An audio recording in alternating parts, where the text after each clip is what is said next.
Fine. Hope you are able to see my screen.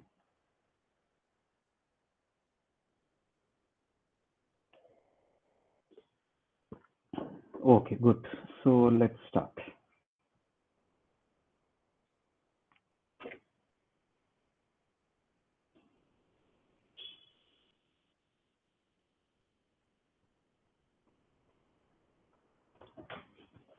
So in the last class, the later part of the last class, we started with some terminologies that we will be using for this theory of computation, terminology, notation, and some notions that we will be following.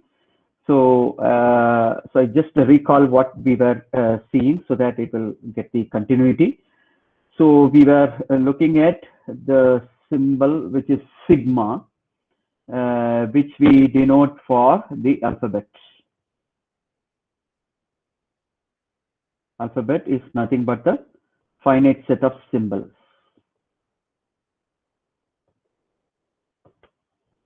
Finite set of symbols. And then we talked about sigma star. What do you mean by sigma star? Sigma star is a set which contains all the words that you can produce over this alphabet set. Okay. So is the set of all words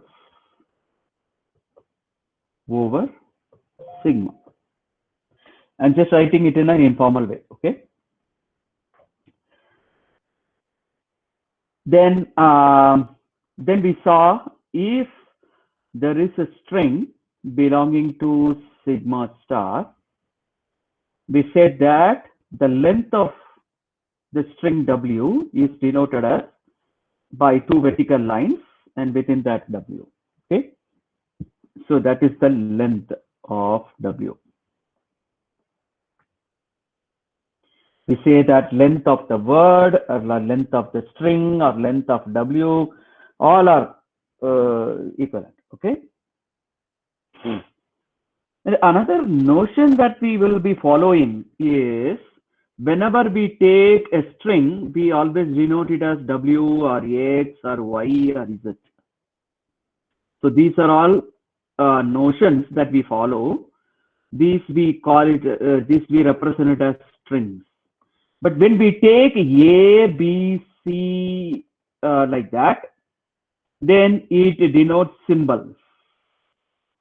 It's a notion that we are following actually, okay? So all through the formal language theory or the theory of computation, people follow this kind of a notion. So we also will be following the same kind of notion. So W, X, Y, Z means that is coming from the last few of the alphabets. It is representing the strings, and starting of the alphabet set it is A, B, C, D. It represents the symbols. That's what we will be representing. Okay. So that is a general notion that we are following. Notion. Right. Okay. So next is, then we saw we said something like an empty string, right? Empty string is denoted as epsilon, which is nothing but empty or null string. Empty or null string. So if I'm talking about the length of epsilon, it will be 0 because there are no symbols over there, right? And then we started looking at sigma. Sigma to the power 0 means all the words that you can represent using 0 number of symbols from sigma. Okay. And then the length of the string being 1 and the length of the string being 2, and then etc. A length of the string being k, etc. We can go on and on. So this represents the length with 0. This is representing the length, the word length as 1. This is representing word length as 2, and this is representing word length as k, etc. Right? So sigma 0, sigma 1, sigma 2, sigma k, etc., etc. are all called as the powers of an alphabet. So all these called as powers of an alphabet. Now, if you take the union of all the powers of this alphabet, like sigma 0, sigma 1, sigma 2, union, etc., union sigma k, union, etc. So if you take all the unions, what will you get? You will get sigma star. So sigma star can be represented mathematically like this. Okay. So previously we were representing it as like this, using an English language, so set up all words over sigma. But if you want to mathematically represent it, you can represent it like this. So in that way, the sigma plus will be all these things, but missing out on this. Okay. So that will be sigma star minus the sigma 0. Or I can say sigma star minus the null string. Null string has to be taken out from this. Okay. Right.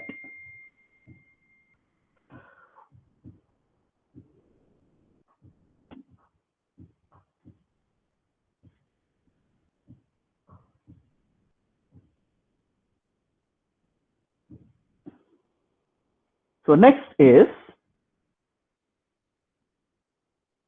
concatenation between two strings. Concatenation operation.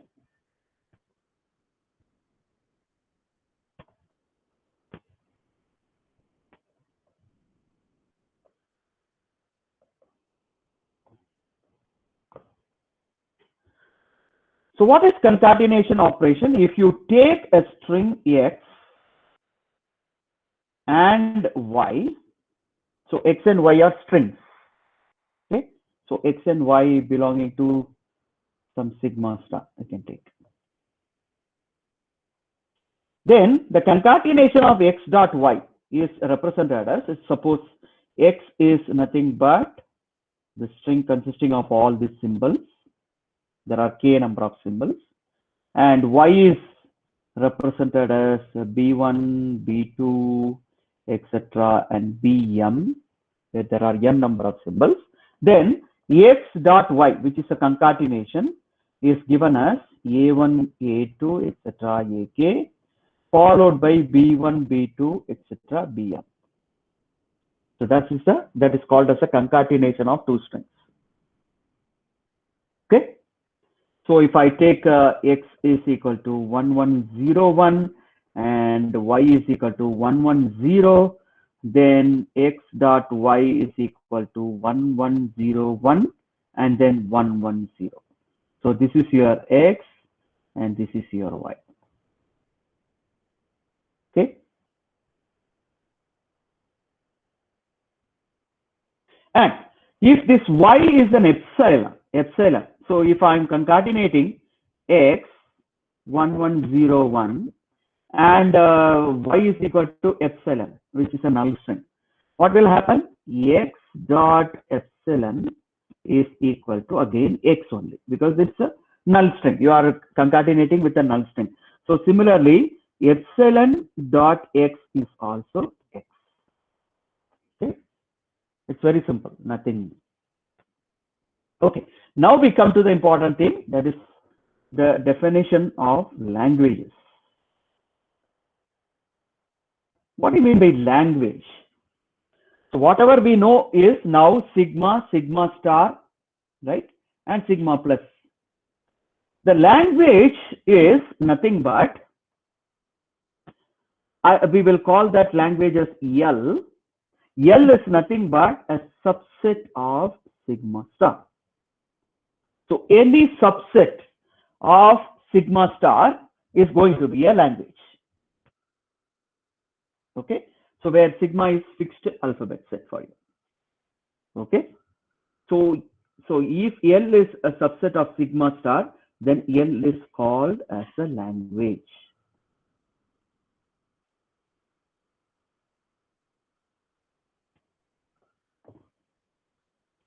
set. We can take various examples actually. If I'm talking about sigma is like all English alphabets, right? All English alphabets A to Z, A, B, C, etc., and Z. Then sigma star will be what?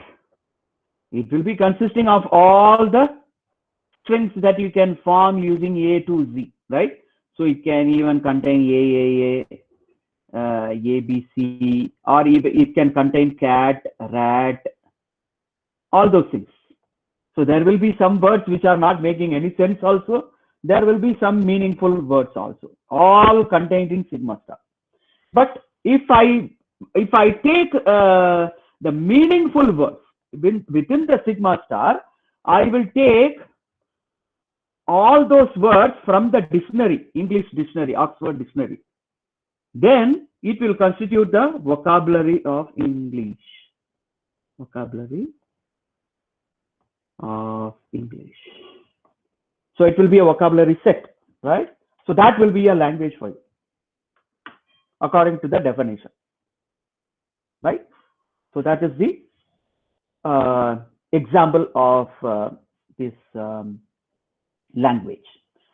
Similarly, we can define for C programming language, what are the words that you use? What are the terms that we use? What are the brackets that we use? Sometimes we use semicolon also, right? The semicolon is taken as some kind of delimiter, right? So we may use a semicolon, we may use some brackets, we may use some we may use some operations like addition, subtraction, and multiplication, such kind of things. All those characters will constitute the C program language, right? So all those can be taken as like first you take all the alphabets that you will be using for C as part of sigma, and then you can get the generation sigma star as all the words that can be produced using the sigma, and then you take all the legal C programs. That will be a language for you. Okay, so similar to this. And these are two examples that you can visualize easily, but I'm trying to give some examples which are abstract in this sense. Okay, so the next example that I'm going to give is an abstract example. Okay, so I'm describing the language in a simple English language, and you need to tell me what kind of set it will be, right? So it will be looking like this. So the set, the language is described like this: the set of strings, or you can say set of all strings, consisting of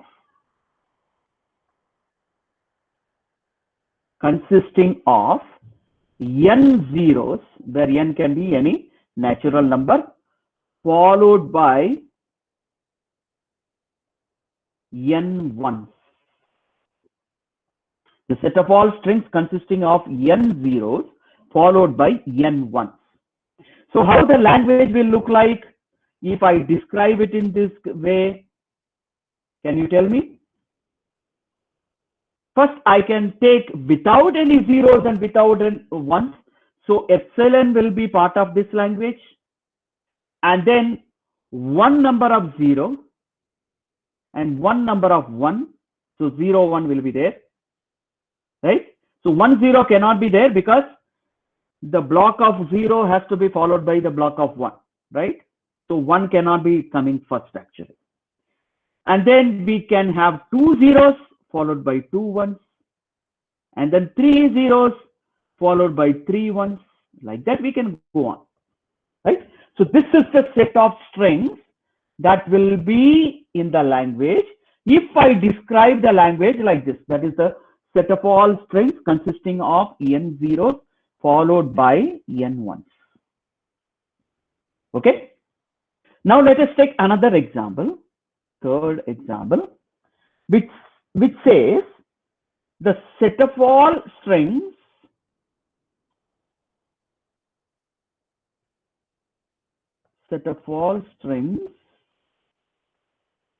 with equal number of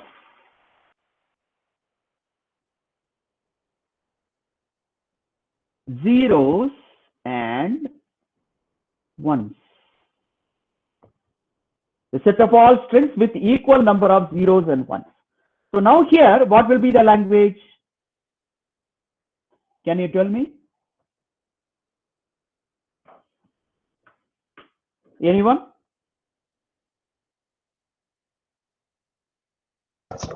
Sir, 0, 1, 1, 0. Yeah, so epsilon will be there, right? So 0, 1, Yes, sir. 1, 0, then 1, 1, 0, 0. 1, 1, 0, 0. 1, 0, 0, 1. 1, 0, 0, 1. So all permutations will be there, right? Yes, sir. So what makes this 3 different from the 2? What makes L prime different from L? In the second part, the order of 0 and 1 is specified. Yeah, so the first one, that is the language L, which specifically says the block of 0 has to be the first one, followed by the block of 1. But in the third one, we are not having any specificity with respect to the ordering of zeros and ones. Zeros can come anywhere, 1 can come anywhere. So, but only thing that you need to take care is there has to be equal number of zeros and ones. Okay, so both the languages are different, right? So in the previous years, there were some students who are like confusing with this thing. So it is not the same actually. Okay, but now if I take L and L prime, can you tell me what will be the relation between them? So L is a subset of L prime. L is a subset of L prime, you can say, right? L is a subset of L prime. So whenever you are talking about a language, you can talk about whether it is a subset of any other language, whether it is not a subset of any other language, whether they are having any common strings between them. All those things are possible. So in discrete mathematics, in set theory, you would have talked about union, intersection, set difference, and all, right? Even the cross product and all. So you can talk about if there is a language L1 and L2, you can talk about union, you can talk about intersection, you can talk about whether they are subset or equal to, right? You can also talk about the set difference.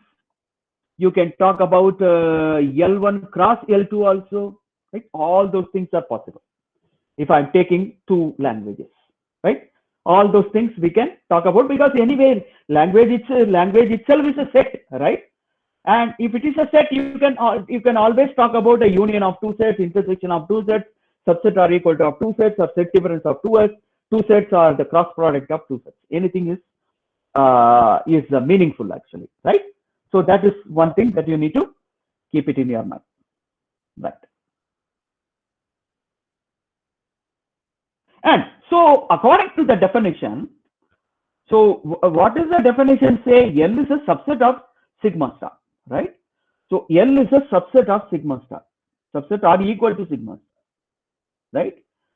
So L can be phi also. It can be an empty set also. So empty set is also a language, right? And L can be sigma star also. So that is also a language. So sigma star is also a language. Phi, which is an empty set, is also a language. So both are languages only.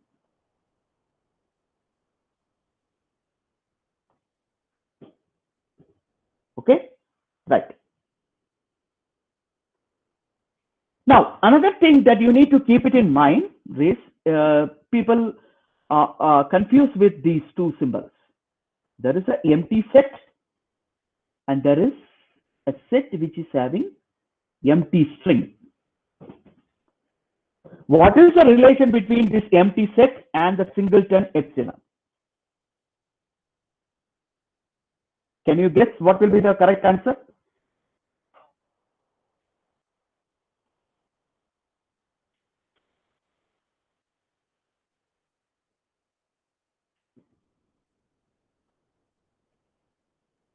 What will be the correct answer? This is a set, and this is also a set. So now I can talk about anything, right? I can talk about some kind of a relation between these two sets, whether they are the same or not the same. Did you get my question?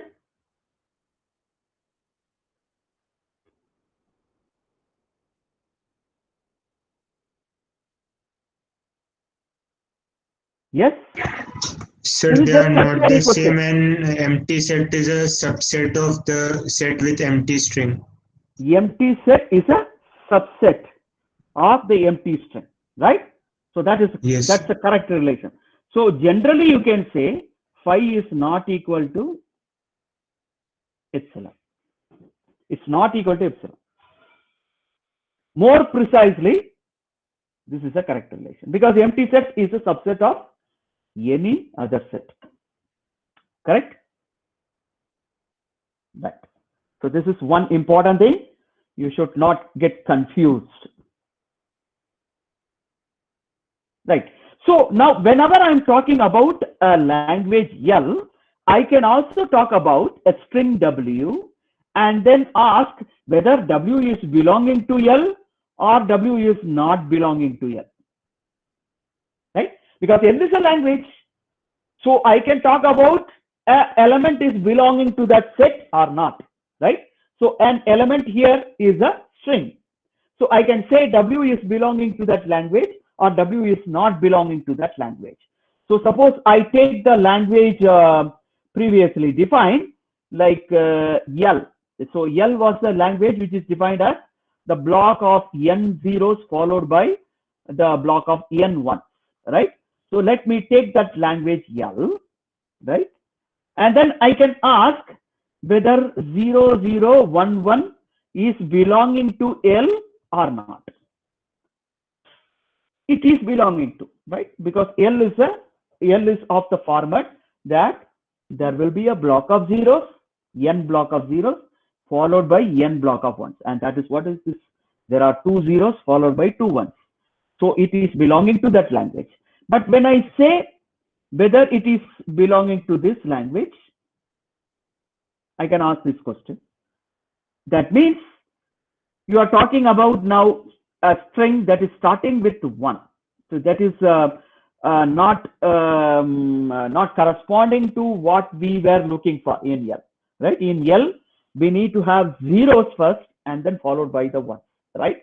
So this is not belonging to the language. So we can say no.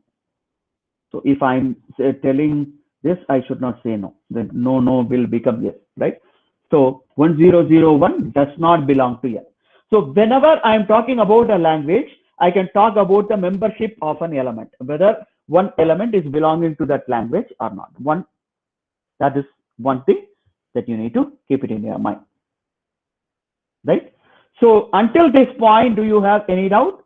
So the next part of the section, I am trying to go into the finite state automata, definition of finite state automata. So let me go back to the screen and then see if there are any doubts coming up until this point.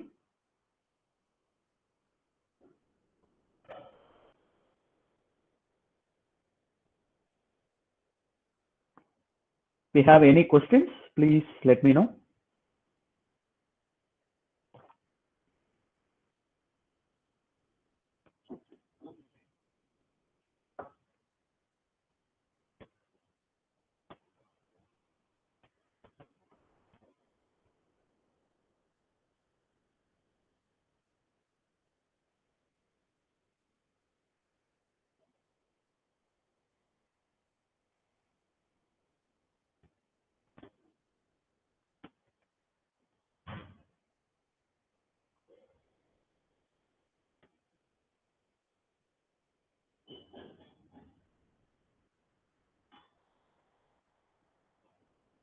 Okay, so there are no questions, so let me continue.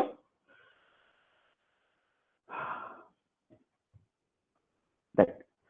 So now slowly we are coming to the definition of a finite state automata. Finite automata, some people, in our book, we call it as finite automata. Some people call it as finite state automata also. right?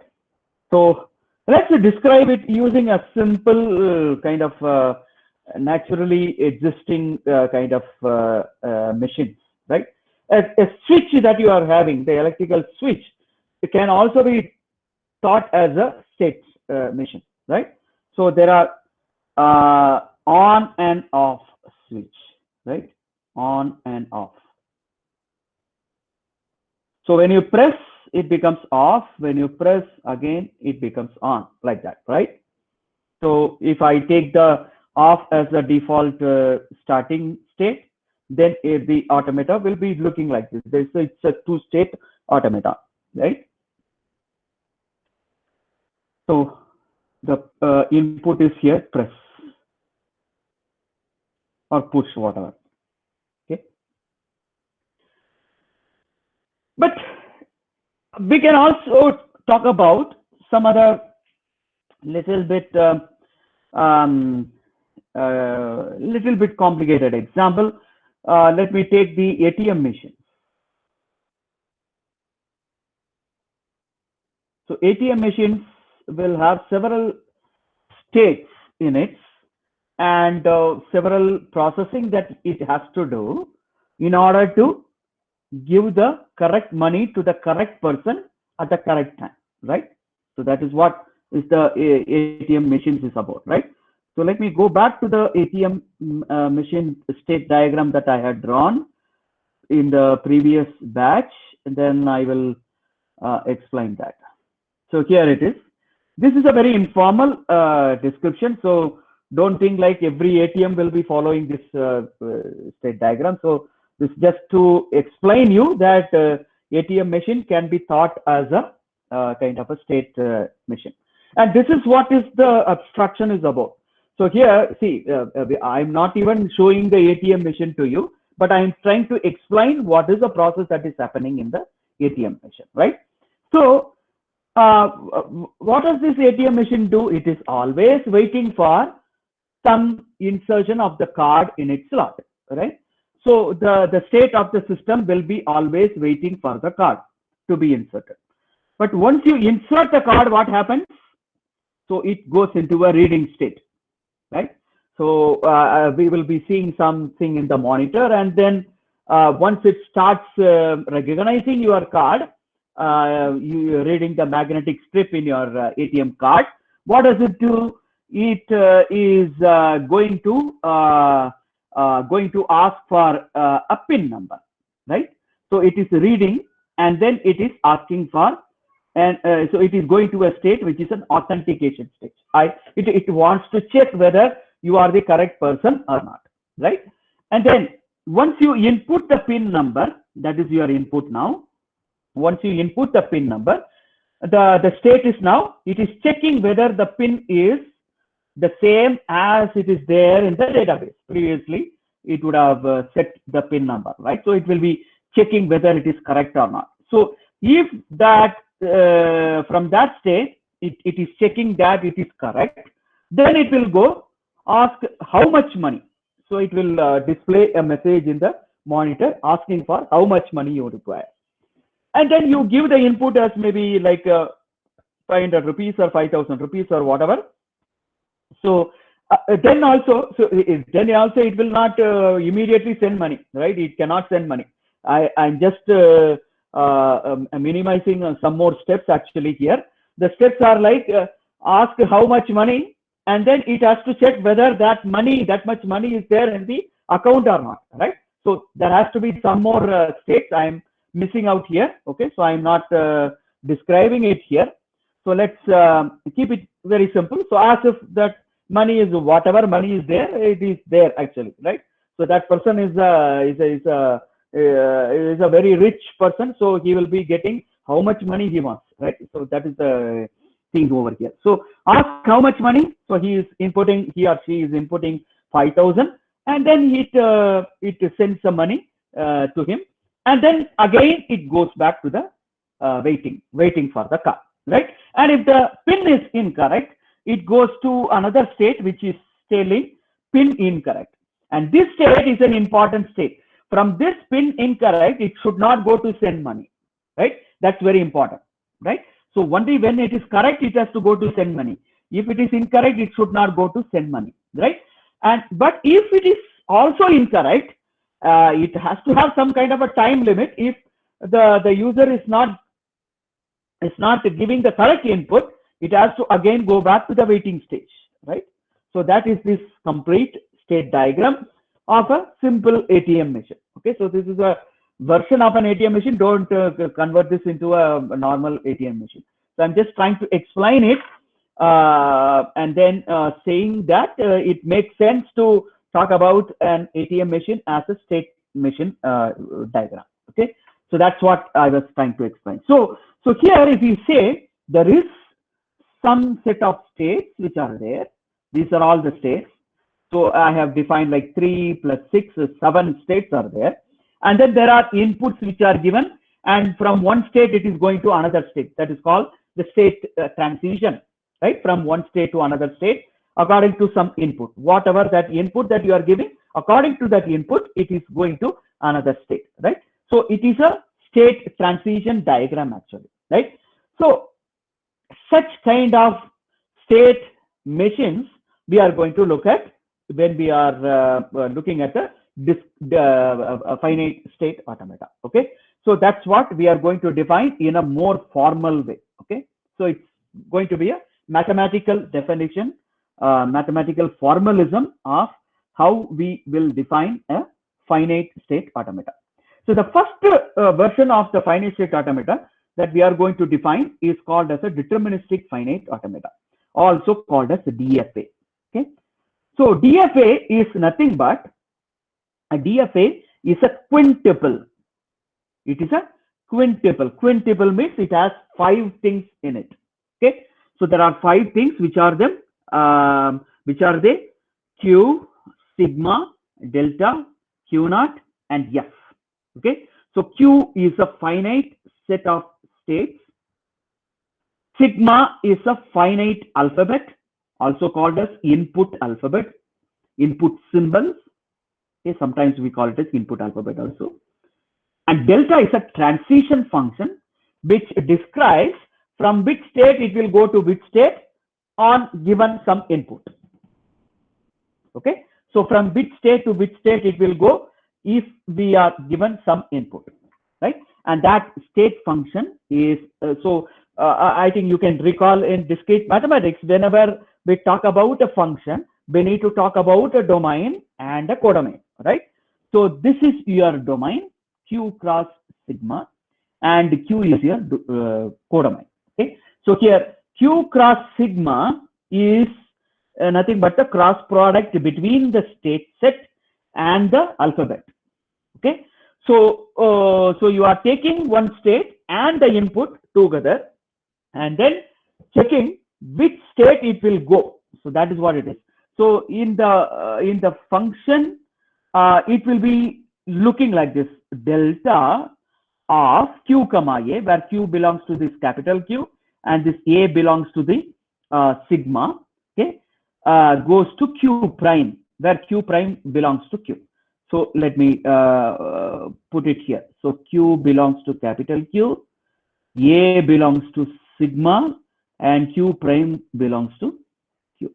Okay, so this is a transition function. So it is meaning that when in the state Q, small q, and it is reading a symbol small a, it goes to the new state Q prime. That is the semantics of this definition. Okay, and then you have Q naught. Q naught is always a start state. Whenever we are talking about the automata, Q naught is a start state. That is our notion that we will be following right through the course. Okay, throughout the course. And F is a subset of Q, which is called as a final state. F is a subset of Q, which is called as a final state.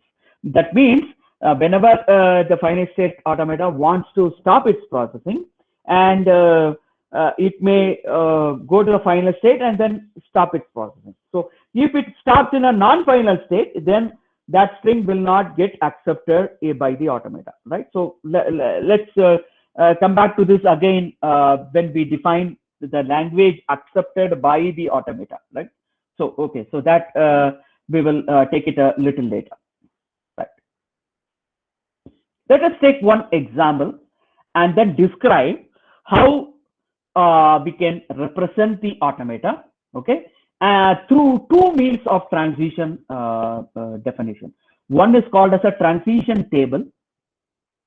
One is called as a transition table, and the other one is called as a state transition diagram. Okay, so let's explain this first. So let me take this language. Just a minute.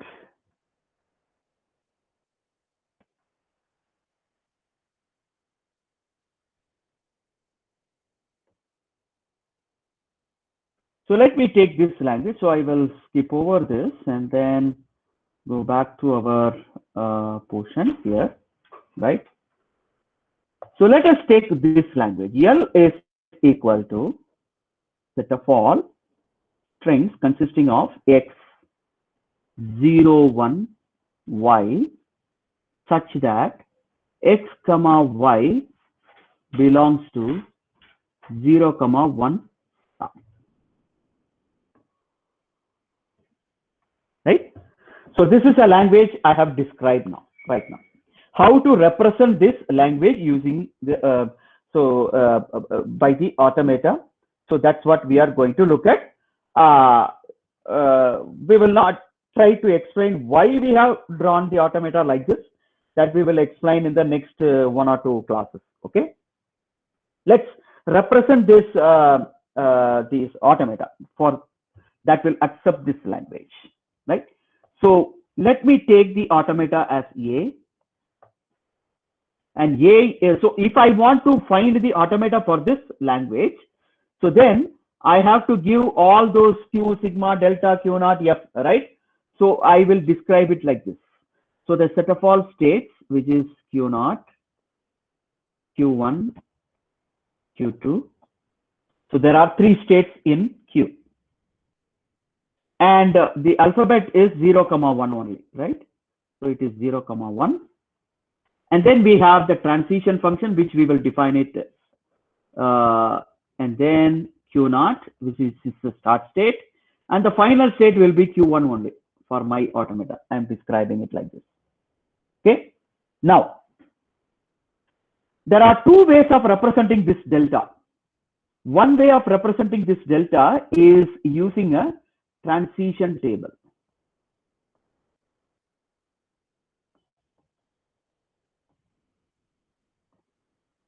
Transition table. How to represent using a transition table? That's what we are going to look at now. So you can represent it like this. Okay. There are 2 symbols, 0 and 1. And there are 3 states, Q0, Q1, and Q2. So this is a state set, Q. This is input alphabet sigma, delta, Q0, and this is my F. Okay. According to the automata definition. Now, Q0 is the start state for me. So I will put an arrow like this. And Q1 is my final state, if you see here. Q1 is the only final state. Oh, so I will put a asterisk symbol. So that is a label that we will be using if we are following the transition table. Okay. Now we are defining the transition. So I want to define what will be the state if Q0 is there and 0 is there. So at the start state, it is reading 0. It goes to some state called Q2. Q0 1. It remains in Q0. And then Q1 0, it remains in Q1. And Q1 1, it again remains in Q1. Q2 0, it remains in Q2. And Q2 1, it goes back to Q1. So if I want to represent the delta, I can simply represent using a transition table like this. Okay. So how many states are there? That many states will be there as the number of rows in the transition table. And how many input symbols are there? That will be corresponding to the number of columns. So the number of columns will represent the number of symbols, and the number of rows will represent the number of states in Q. Okay, that's very important. You need to fine. So now I'm not going to describe why we are going to a new state Q2, why we are remaining in Q0. So that I'm not going to tell you as of now. We will try to explain this in the next class. Okay. And another way of representing the transition function is using the transition diagram, that like what we did when we did this ATM machine diagram, right? So here there are three states. So I will denote it by states like this. Some notes I will put Q0, and then this is Q2, and this is Q1. Okay. Now, so Q0 and 0 is Q2, right? Q0, 0 is Q2. And Q0, 1 is Q0 only. So Q0, 1 is Q0 only. So it is remaining in Q0 only. And then Q1, 0 or 1, it will be remaining in Q1 only. So I will denote it like this. Either it is 0 or 1, it is going to remain in Q1 only. And from Q2, if I say it is 0, then I will remain in Q2 only. And then from Q2, if I see 1, then I will go to Q1. So this is my automation. So this is another representation of the transition function. So this is a state diagram. So either you can represent by the state diagram, or you can use the transition table. Okay. So these are the two ways of concisely representing the transition function in a more formal way. Okay. So until this point, do you have any doubts? So note that we have not defined why we are having only three states, why we are going from Q0 to Q2, why we are remaining in Q0 only if I'm reading 1. So that I have not looked into. Okay, so that we will explain in the next class. So are you able to get the definition of the delta using these two ways of putting it? One is the transition table and the state diagram. So are you able to get that? So if you have any doubt, please let me know. So can you please explain again transition table? Yeah, transition table is nothing but, just a minute, I will go back. So the transition table is just a table, as the name itself signifies, where the number of rows is the number of states, and the number of columns is nothing but the number of input symbols. So that's why I said sigma here, right? So how many symbols are there? That many columns will be there. How many states are there? That many rows will be there. Now, what you want to fill up here is what state it goes through when Q0 is reading the symbol 0. It goes to Q2. That is a new state it is going to. Q0, when it sees a 1, it will remain in Q0 only. And that is what it is telling. So it is giving a state transition. How the input symbol is affecting the state of the system. When it is a 0 and the state is Q0, it is moving to Q2. When it is in the state Q1, either it is 0 or 1, it is remaining in Q1 only. Okay. And when it goes to Q2, it is when it is seeing a 0, it will remain in Q2. But if it sees a 1, it will go to Q1. Correct? Okay. So that is the transition table. Yeah. See here, if the automata reaches Q1, it cannot go back to any other state. It is going to be a dead state there. It's not, it cannot go out of its state. So that is why I call it as a dead state.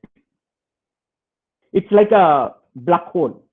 You cannot go out of the black hole, right? So it's remaining in the same state. Whatever the symbol is there, it will just accept it. That's all. So it is a final state, right? So I need to, the start state and final state, I need to represent it. That I have not done. So Q0 is a start state. So I will represent with an arrow from nowhere like this. And then Q1 is a final state. So I will put as 2 concentric circles. Understood? So now if you see, whatever the string that you get here,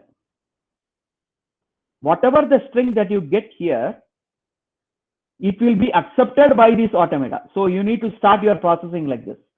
So any number of ones you can accept here. So that is 1, 1, 1, 1 you can accept. So let me take the string like 1, 1, 0, 1, and 0, 1, 0, 0 like this. So I'm taking this string. So if this string belongs to the language accepted by this automata or not. So that I can just go through this. Let me see. So 1 means it will remain in Q0 only. So this will remain in Q0. And again it's seeing a 1, it will remain in Q0. After it sees a 0, it goes to Q2. So this state will be Q2. So from Q2, it sees a 1. So it will go to Q1. So after it reaches a Q1, it can read any symbol, right? So Q1 is a final state also. So it will read all the symbols, and so this string will be accepted.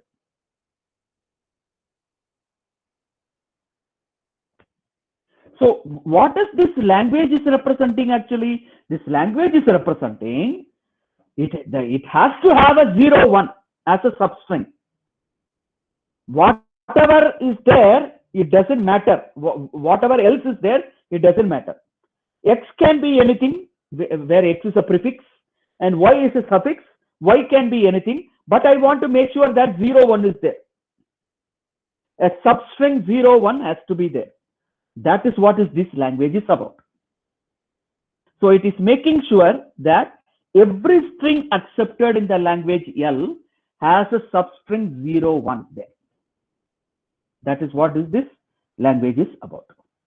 Okay. So more explanation about why we are having 3 states, why we are going to Q2 if I'm reading a 0, why I'm remaining in 1 when I'm in Q0. All those things we will explain it in the next class. Okay. So what you need to understand right now is the representation of the transition function using a transition table and using a state diagram. Okay. So if you have any doubt, please let me know. So for today's, I will stop the class for today. So let me see if you have any questions to clarify. How to represent start and state in the state type? Yeah, so that I have told, right? So the start state has to have some arrow mark from nowhere, and the final state has to have 2 concentric circles.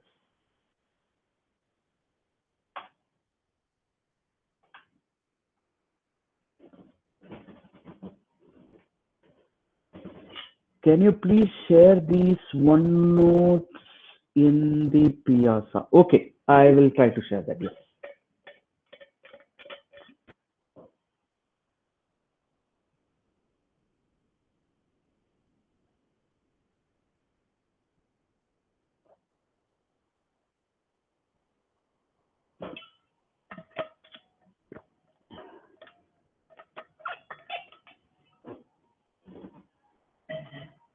So okay then, so if you don't have any doubts, let me stop the class and we will meet again on Monday.